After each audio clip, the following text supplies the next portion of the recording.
Chilli powder ಸಖತ್ ಖಾರ ಬಣ್ಣ ಮತ್ತು ರುಚಿ ಆಚಿ ಚಿಲ್ಲಿ ಪೌಡರ್. ಇನ್ನು ಬಳ್ಳಾರಿಯಲ್ಲಿ ಮಾಡೆಲ್ ಹೌಸ್ಗೆ ಬೆಂಕಿ ಹಚ್ಚಿದ ಪ್ರಕರಣ ದೂರುದಾರನನ್ನ ಕರೆತಂದು ಘಟನಾ ಸ್ಥಳದಲ್ಲಿ ಮಹಜರು ಮಾಡಲಾಗ್ತಾ ಇದೆ. ಬಳ್ಳಾರಿ ಗ್ರಾಮೀಣ ಠಾಣೆ ಪಿಐ ಉದಯ್ ರವಿ ನೇತೃತ್ವದಲ್ಲಿ ಮಹಜರನ್ನ ನಡೆಸಲಾಗ್ತಾ ಇದೆ. ಘಟನೆ ಕುರಿತಂತೆ ಮಾಹಿತಿಯನ್ನ ಪಡೆದುಕೊಳ್ತಾ ಇದ್ದಾರೆ ತನಿಖಾಧಿಕಾರಿಗಳು. ಹೇಗಾಯ್ತು, ಏನಾಯ್ತು ಎಲ್ಲವನ್ನ ಕೂಡ ಪರಿಶೀಲನೆಯನ್ನ ನಡೆಸಲಾಗ್ತಾ ಇದೆ. ದೂರುದಾರನನ್ನ ಕರೆತಂದು ಘಟನಾ ಸ್ಥಳದಲ್ಲಿ ಮಹಜರನ್ನ ಮಾಡಲಾಗ್ತಾ ಇದೆ. ಯಾರು ಬಂದಿದ್ರು, ಯಾತಕ್ಕಾಗಿ ಬಂದಿದ್ರು, ಮುಂಬೈನಿಂದ ಬಂದಂತಹ ಹುಡುಗರಿಗೆ ಇಲ್ಲಿ ಏನು ಕೆಲಸ ಆಯಿತು, ಜೊತೆಗೆ ಈ ಸೆಲ್ಫಿ ತಗೊಳ್ಳೋದು, ಈ ಫೋಟೋ ಕ್ಲಿಕ್ಕಿಸಿಕೊಳ್ಳೋದು, ಜೊತೆಗೆ ಈ ವಿಡಿಯೋ ಮಾಡಿ ರೀಲ್ಸ್ ಮಾಡೋದು, ಇವೆಲ್ಲವೂ ಕೂಡ ಎಷ್ಟು ದಿನದಿಂದ ನಡೀತಾ ಇತ್ತು, ಇದೇ ಉದ್ದೇಶವಾ ಅಥವಾ ಬೇರೆ ಯಾವುದಾದ್ರೂ ಉದ್ದೇಶ ಇತ್ತಾ?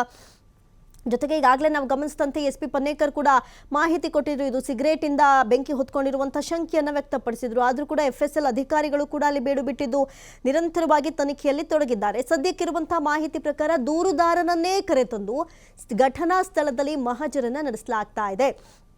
ಬಳ್ಳಾರಿ ಗ್ರಾಮೀಣ ಠಾಣೆ PI ಉದಯ್ ರವಿ ನೇತೃತ್ವದಲ್ಲಿ ಮಹಜರನ್ನ ನಡೆಸಲಾಗ್ತಾ ಇದೆ. ದೂರುದಾರನನ್ನೇ ಕರೆತಂದು ಅಲ್ಲಿ ಏನಾಯಿತು ಅನ್ನೋದ್ರ ಬಗ್ಗೆ ಮಾಹಿತಿಯನ್ನ ಕಲೆ ಹಾಕಲಾಗ್ತಾ ಇದೆ. ಯಾಕಂತ ಹೇಳಿದ್ರೆ ಇಲ್ಲಿ ಆರೋಪಗಳು ಶುರುವಾಗ್ಬಿಟ್ಟಿದೆ. ಈಗಾಗಲೇ ಬ್ಯಾನರ್ ಗಲಾಟೆ ರಾಜ್ಯವ್ಯಾಪಿ ಎಷ್ಟರ ಮಟ್ಟಿಗೆ ಹರಡಿತ್ತು, ಅದರಿಂದ ಏನೆಲ್ಲ ಗೊಂದಲಗಳು ನಿರ್ಮಾಣವಾಯಿತು, ಅಮಾಯಕ ಓರ್ವ ಕಾರ್ಯಕರ್ತನ ಪ್ರಾಣವೇ ಹಾರಿ ಹೋಯಿತು. ಆ ಘಟನೆ ತಣ್ಣಗಾಗುವಷ್ಟರಲ್ಲೇ ಇಂಥದ್ದೊಂದು ಮತ್ತೆ ಬೆಂಕಿಯ ವಿಚಾರ ಸದ್ಯಕ್ಕೆ ಕೆಚ್ಚಿನಂತೆ ಹರಡ್ತಾ ಇದೆ. ಹಾಗಾಗಿ ಕಾಂಗ್ರೆಸ್ ಶಾಸಕ ನಾರಾ ಭರತ್ ರೆಡ್ಡಿಯದ್ದೇ ಕೆಲಸ ಇದು, ಅವರೇ ಮಾಡಿಸಿರ್ತಾರೆ ಎನ್ನುವಂಥ ಆರೋಪಗಳು ಬರ್ತಾ ಇದ್ದಂಥ ಬೆನ್ನಲ್ಲೇ ಅಲರ್ಟ್ ಆದಂಥ ಪೊಲೀಸರು ತೀಕ್ಷ್ಣವಾಗಿ ತನಿಖೆಯನ್ನ ನಡೆಸ್ತಾ ಇದ್ದಾರೆ. ಹೀಗಾಗಿ ದೂರುದಾರನನ್ನೇ ಕರೆ ತಂದು ಅಲ್ಲಿ ಮಹಜರನ್ನ ಮಾಡಲಾಗ್ತಾ ಇದೆ. ಸ್ಪಾಟ್ ಇನ್ವೆಸ್ಟಿಗೇಷನ್ ಅಲ್ಲಿ ಏನಾಯಿತು, ಯಾರ್ಯಾರು ಬಂದಿದ್ರು, ಹೇಗಾಯಿತು ಇವೆಲ್ಲವೂ ಅಂತ ಕೂಡ ಪರಿಗಣಿಸಲಾಗ್ತಾ ಇದೆ. ಬಳ್ಳಾರಿಯಲ್ಲಿ ಮಾಡೆಲ್ ಹೌಸ್ಗೆ ಬೆಂಕಿ ಹಚ್ಚಿದ ಪ್ರಕರಣ ಸಂಬಂಧ ತನಿಖೆ ಮತ್ತಷ್ಟು ಚುರುಕಾಗ್ತಾ ಇರೋದನ್ನ ಗಮನಿಸ್ತಾ ಇದ್ದೀವಿ. ವೈಜ್ಞಾನಿಕ ಸುಳಿಗಳ ಆಧಾರದಡಿ 8 ಜನರನ್ನ ವಶಕ್ಕೆ ಪಡೆದುಕೊಳ್ಳಲಾಗಿದೆ. ಇದರಲ್ಲಿ 2 ವಯಸ್ಕರಾಗಿದ್ರೆ ನೋಡಿ, 6 ಜನ ಅಪ್ರಾಪ್ತರು ಈಗ ಖಾಕಿ ವಶಕ್ಕೆ ಪಡೆದುಕೊಂಡಿದೆ. 2 ವಯಸ್ಕರಾದ್ರೆ 6 ಅಪ್ರಾಪ್ತರು ಈ ಒಂದು ಪ್ರಕರಣದಲ್ಲಿರೋದು ಸಖತ್ತು ಪ್ರಶ್ನೆಯನ್ನ ಹುಟ್ಟಾಕತ್ತೆ. ಅಂಥ ಅಪ್ರಾಪ್ತರಿಗೆ ಏನು ಕೆಲಸ ಇತ್ತು, ಜೊತೆಗೆ ಈ ಒಂದು ಸಿಗರೇಟಿನಲ್ಲೇ ಈ ಒಂದು ಅವಘಡ ಸಂಭವಿಸಿದೆ ಅನ್ನೋದಾದ್ರೆ ಎಷ್ಟು ದಿನದಿಂದ ಅವರೆಲ್ಲರೂ ಕೂಡ ಈ ಒಂದು ಮಾಡೆಲ್ ಹೌಸ್ಗೆ ಬರ್ತಾ ಇದ್ರು, ಇವ್ರಿಗೆ ಪರ್ಮಿಷನ್ ಕೊಟ್ಟಿದ್ಯಾರು? ಅಷ್ಟು ಸುಲಭವಾಗಂತೂ ಪರ್ಮಿಷನ್ ಸಿಗಲ್ಲ. ಅತಿ ದೊಡ್ಡ ಮನೆ ಏನು ಚಿಕ್ಕ ಪುಟ್ಟ ಮನೆಯೂ ಅಲ್ಲ. ಅಂಥದ್ರಲ್ಲಿ ಇವ್ರಿಗೆ ಮನೆ ಒಳಗಡೆ ಬರೋದಕ್ಕೆ ಪ್ರವೇಶ ಯಾರು ಕೊಟ್ಟರು? ಹಾಗಾಗಿ ಎಷ್ಟು ದಿನಗಳಿಂದ ಇವರು ಈ ರೀತಿ ಮನೆಯೊಳಗೆ ಬರ್ತಾ ಇದ್ರು? ಯಾಕಂತ ಇರುವಂಥ ಮಾಹಿತಿ ಪ್ರಕಾರ ಆಗಾಗ್ಗೆ ಅವರೆಲ್ಲರೂ ಕೂಡ ಮನೆಗೆ ಬರ್ತಾ ಇದ್ರು ಅಂತ. ಅವ್ರಿಗೆ ಈ ಮನೆಯೊಳಗೆ ಏನು ಕೆಲಸ ಇತ್ತು, ಯಾರು ಪರ್ಮಿಷನ್ ಕೊಡ್ತಾ ಇದ್ರು ಅನ್ನೋದು ಕೂಡ ಸದ್ಯಕ್ಕಿರುವಂಥ ಪ್ರಶ್ನೆ.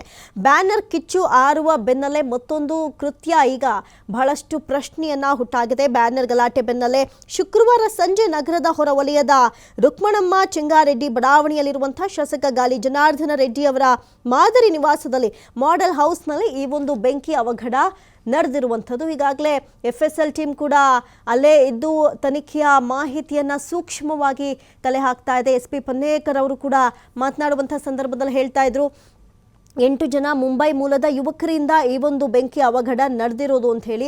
ಹಾಗಾದರೆ ಯಾಕೆ ನಡೀತು, ಏನಾಯಿತು ಅನ್ನೋದ್ರ ಬಗ್ಗೆ FSL ಅಧಿಕಾರಿಗಳು ಇನ್ನಷ್ಟೇ ಮಾಹಿತಿಯನ್ನು ಕೊಡಬೇಕಾಗಿದೆ. ಈಗಾಗಲೇ FSL ಅಧಿಕಾರಿಗಳು ಕೂಡ ಸ್ಥಳೀಯ ಪೊಲೀಸರಿಂದ ಮಾಹಿತಿಯನ್ನು ಕಲೆ ಹಾಕ್ತಾ ಇದ್ದಾರೆ. 8 ಜನ ಈ ಹುಡುಗರನ್ನೇನು ವಶಕ್ಕೆ ಪಡೆದುಕೊಂಡಿದ್ದಾರೆ ಅವರನ್ನು ಕೂಡ ತನಿಖೆಯಲ್ಲಿ ಒಳಪಡಿಸಿ ಬಹಳಷ್ಟು ವಿಚಾರಣೆಯನ್ನು ನಡೆಸಲಾಗ್ತಾ ಇದೆ, ಮಾಹಿತಿಯನ್ನು ಕಲೆ ಹಾಕಲಾಗ್ತಾ ಇದೆ. ವೈಜ್ಞಾನಿಕ ಸುಳಿಗಳ ಆಧಾರದಲ್ಲಿ ಸದ್ಯಕ್ಕೆ 8 ಜನರನ್ನು ವಶಕ್ಕೆ ಪಡೆದುಕೊಂಡಿದ್ದು, ಅವರಲ್ಲಿ 2 ವಯಸ್ಕರಾದರೆ 6 ಜನ ಅಪ್ರಾಪ್ತರು ಇದೀಗ ಖಾಕಿ ವಶದಲ್ಲಿ ಸಿಲುಕಿದ್ದಾರೆ.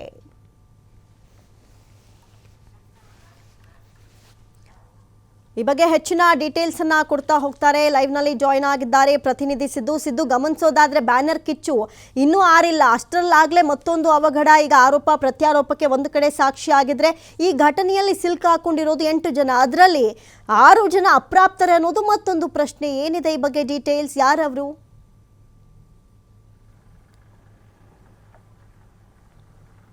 ಖಂಡಿತವಾಗ್ಲೂ ಅಮೃತ, ಬ್ಯಾನರ್ ಹಾಕುವಂಥ ವಿಚಾರಕ್ಕೆ ನಡೆದಂಥ ಗಲಾಟೆ, ಆ ಗಲಾಟೆ ಇನ್ನೂ ಈ ಘಟನೆ ಆರೋಕ್ಕಿಂತ ಮುಂಚೆನೇ ಈಗ ಮತ್ತೊಂದು ಪ್ರಕರಣ ಕೂಡ ಬೆಳಕಿಗೆ ಬಂದಿದೆ ಅಂತ ಹೇಳ್ಬೋದು. ಸ್ವತಃ ಸೋಮಶೇಖರ್ ರೆಡ್ಡಿ ಅವರು ಒಂದು ಆರೋಪವನ್ನು ಸಹ ಮಾಡ್ತಾ ಇದ್ರು.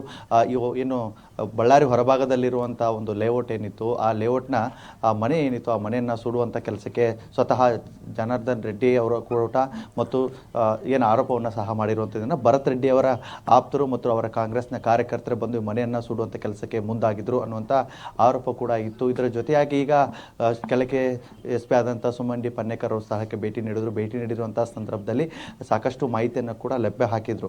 ಜೊತೆಗೆ ಆ ವಿಡಿಯೋ ಏನಿತ್ತಲ್ಲ, ಆ ವಿಡಿಯೋ ದೃಶ್ಯ ಆಧಾರದ ಮೇಲೆ ಕೆಲವೊಂದಿಷ್ಟು ಆರೋಪಿಗಳನ್ನು ಬಂಧನ ಮಾಡಲಾಗಿತ್ತು. ಅದರಲ್ಲೂ 8 ಜನನ ಪೊಲೀಸರು ಕೂಡ ಈಗ ವಶಕ್ಕೆ ಪಡಿಸ್ಕೊಂಡಿದ್ದಾರೆ. 8 ಜನರಲ್ಲಿ 6 ಜನ ಅಪ್ರಾಪ್ತ ಬಾಲಕರಿದ್ದಾರೆ, ಇನ್ನು 2 ಮೇಜರ್ ಇದ್ದಾರೆ ಅನ್ನುವಂಥ ಮಾಹಿತಿ ಕೂಡ ತಿಳಿದು ಬಂದಿದೆ. ಆಗ ಪೊಲೀಸರು ಕೂಡ ಕೆಲವೊಂದಿಷ್ಟು 8 ಜನರು ಏನು ಅರೆಸ್ಟ್ ಮಾಡಿದ್ರು ಅವರಿಗೆ ಕೆಲವೊಂದಿಷ್ಟು ಮಾಹಿತಿಯನ್ನು ಕಲೆ ಹಾಕಲಾಯಿತು. ನೀವು ಯಾಕೆ ಆ ಮನೆಯೊಳಗಡೆ ಹೋಗಿದ್ರಿ, ಏನಕ್ಕೆ ಅಂತ ಹೋದಂಥ ಸಂದರ್ಭದಲ್ಲಿ ಅವರು ಏನು ಆರೋಪಿಗಳೇನಿದ್ರೆ, ನಾವು ಇಲ್ಲ ಯಾವುದೇ ರೀತಿಯಾಗಿ ಅಲ್ಲಿ ಬೆಂಕಿ ಹಚ್ಚಬೇಕಂತ ಹೋಗಿರಲಿಲ್ಲ, ಫೋಟೋ ಶೂಟ್ ಮಾಡಲಿಕ್ಕೆ ಅಂದರೆ ಫೋಟೋ ತಗೊಳ್ಳೋಕ್ಕೆ ಅಂತ ಹೋಗಿದ್ವಿ.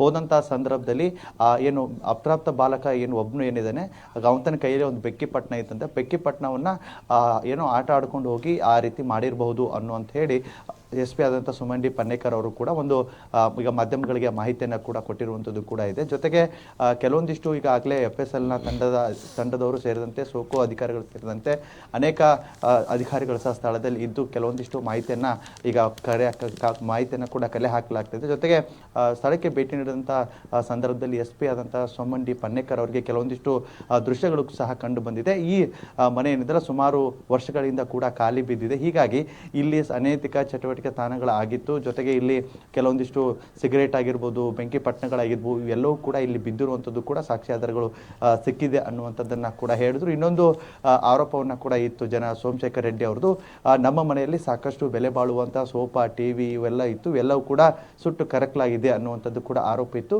ಆ ಆರೋಪಕ್ಕೂ ಕೂಡ ಈಗ ಪೊಲೀಸರು ಕೂಡ ಒಂದು ಉತ್ತರವನ್ನು ಕೊಟ್ಟಿದ್ದಾರೆ. ಯಾವುದೇ ರೀತಿಯಾಗಿ ಆ ರೀತಿಯಾದಂಥ ಬೆಲೆ ಬಾಳುವಂಥ ವಸ್ತು ಕೂಡ ಇರಲಿಲ್ಲ ಅನ್ನುವಂಥದ್ದನ್ನು ಈಗ ಪೊಲೀಸರಿಂದ ಕೂಡ ಇದಕ್ಕೊಂದು ಸ್ಪಷ್ಟೀಕರಣ ಸಿಕ್ಕಿದೆ. ಹೀಗಾಗಿ ಪೊಲೀಸರು ಕೂಡ ಇದಷ್ಟೇ ಅಲ್ಲ, ಇನ್ನೂ ಕೂಡ ಇದರ ಬಗ್ಗೆ ನಾವು ತನಿಖೆಯನ್ನು ವಹಿಸ್ತಾ ಇದ್ದೀವಿ, ಆ ತನಿಖೆಗೆ ಸಂಬಂಧಪಟ್ಟಂತೆ ಇನ್ನೂ ಏನೆಲ್ಲ ಇದೆಯೋ ಅದನ್ನು ನಾವು ಮಾಹಿತಿ ಕಲೆ ಹಾಕ್ತಾ ಇದ್ದೀವಿ ಅನ್ನೋಂಥದ್ದನ್ನು ಸದ್ಯ ಹೇಳಿದ್ದಾರೆ. ಈಗ ಪೊಲೀಸರು ಕೂಡ ಸಾಕಷ್ಟು ಘಟನೆ ನಡೆದಂಥ ಏನು ಸ್ಥಳ ಏನಿದೆಯಲ್ಲ ಅಲ್ಲಿ ಸಾಕಷ್ಟು ಬಿಗಿ ಭದ್ರತೆಯನ್ನು ಸಹ ಮಾಡಲಾಗಿದೆ. ಜೊತೆಗೆ ಈ ಲೇಔಟ್ಗೆ ಇನ್ನೇನು ಕೆಲವೇ ಕ್ಷಣಗಳಲ್ಲಿ ಜನಾರ್ದನ್ ರೆಡ್ಡಿ ಸೇರಿದಂತೆ ಶ್ರೀರಾಮುಲು ಅವರು ಸಹ ಅವರ ಲೇಔಟ್ಗೆ ಭೇಟಿ ನೀಡ್ತಾ ಇದ್ದಾರೆ. ಈ ಮನೆಯನ್ನು ನೋಡುವ ದೃಶ್ಯಗಳು ಕೂಡ ಈಗ ಇರಲಿದೆ. ಜೊತೆಗೆ ಅವರು ಕೆಲವೊಂದಿಷ್ಟು ಆರೋಪಗಳನ್ನು ಸಹ ಮಾಡಲಿದ್ದಾರೆ. ಜೊತೆಗೆ ಈ ಘಟನೆ ಆದಂಥ ಸಂದರ್ಭದಲ್ಲಿ ಸಾಕಷ್ಟು ರಾಜಕೀಯ ತಿರುವನ್ನು ಸಹ ಪಡೆದುಕೊಳ್ತಾ ಇದೆ ಅಂತ ಹೇಳ್ಬೋದಾಗಿದೆ. ಅಮೃತ. Thank you.